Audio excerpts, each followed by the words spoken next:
All right, here we're starting with Chapter 5, and we're just going to start with Section 5.1. But what the entire chapter gives you is a very fundamental understanding of viruses. So the learning objectives for Section 1 are really just this first one, to identify better terms for viruses rather than alive or dead.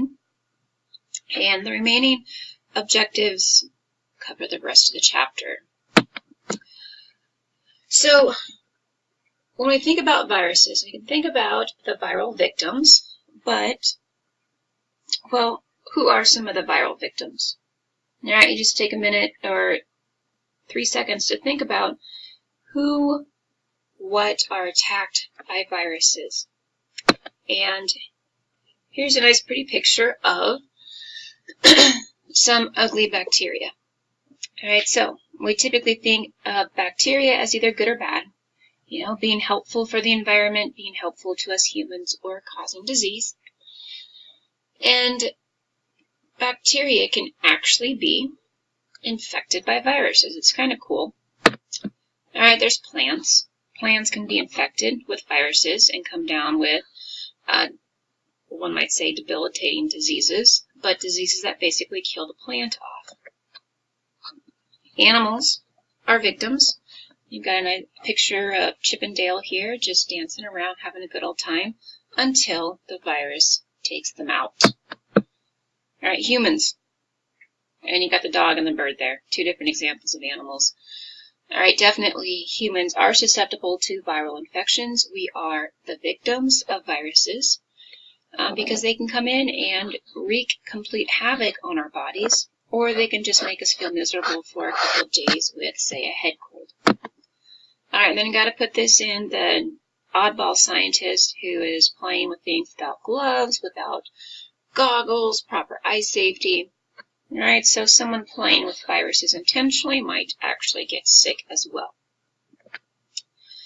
All right, so some characteristics of viruses. We'll go more into this in Section 5.2, but even just looking at a virus, what it looks like using an electron microscope possibly, to see the picture of it can help us identify viruses and give us an insight as to what they look like and how they do things.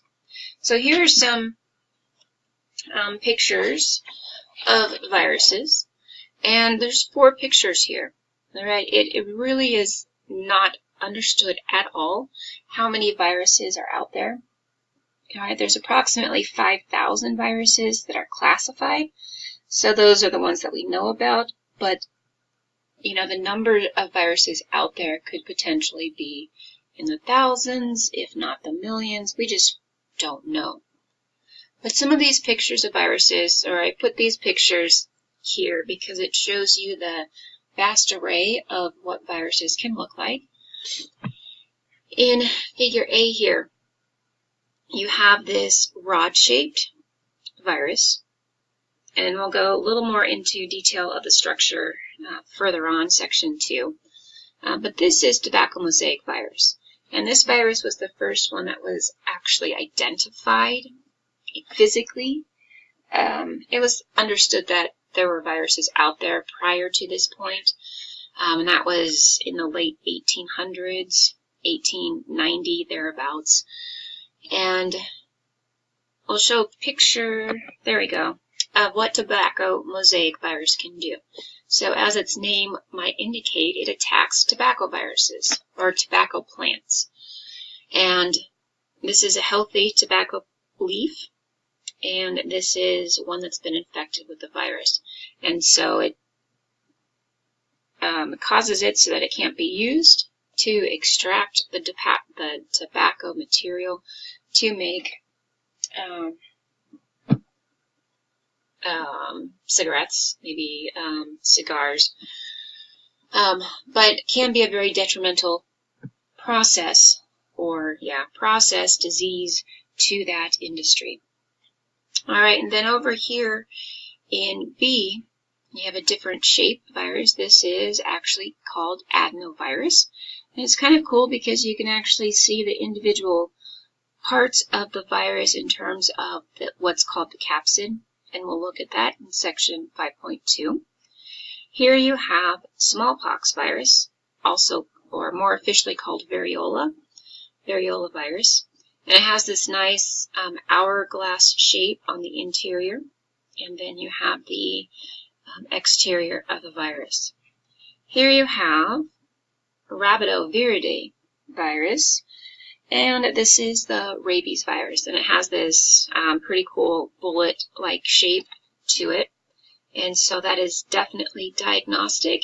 If someone didn't know what virus they were playing with or looking at, and they saw it under an electron micrograph, then that would be just obvious that that's the virus that they're looking at. Alright, then last of the pictures we have this bacteria cell. Alright, this red guy here. And then on top of it, or beside it, on its surface, you have these little guys that we'll look at in a cartoon diagram in section 5.2. But these are phage. These are bacteriophage, P-H-A-G-E. And these phage are viruses that attack bacteria. So phage don't do anything to humans, they don't do anything to animals, but rather they are specific viruses that attack bacteria. Alright, so some properties of viruses. One of the major characteristics or properties is that they are obligate intracellular parasites. Right? They attack bacteria, protozoa, fungi, algae, plants, animals, all forms of life. But they are intracellular parasites. That means they have to be inside of a cell, inside of a host cell, in order to do anything. And they are a parasite to that cell. They're going to damage that cell, alter that cell. They're going to do its own thing at the expense of that host cell. And it's classified as an obligate. It is obliged to be an intracellular parasite. It has to be. Otherwise, it's not going to be able to do anything. Alright, they are ubiquitous in nature, so they're everywhere. They have a major impact on biological life, alright, which is so incredibly true. They are ultra microscopic, right, ranging from 20 nanometers to 450 nanometers. They are very small. The pictures that we saw on the previous slide were electron microscopy photos, right? Major microscopy needs to see those because they are so small. And they're not cells. Alright, sometimes the word cell can be used incorrectly when talking about viruses, but they're not cells, and they do not independently fulfill the characteristics of life. So, are viruses alive? No, they are not. Are they dead? No, they are not, because in order to be dead, you would have had to have been alive at some point. But rather, the proper terminology for looking at viruses is the term active or non-active. If they are active, then they are still able to come into contact with the host cell and parasitize that host cell, get into it, and replicate via the host machinery. If they are inactive, they can't do anything. All right? Even if a phagocyte were to engulf an inactive virus, the virus wouldn't be able to do anything once it's inside that host cell. So, active, inactive, those are the proper terms. They are inactive macromolecules outside the host cell. They are active only inside the host cell. So if you put a virus particle on a desk or even on a petri dish, it wouldn't do anything.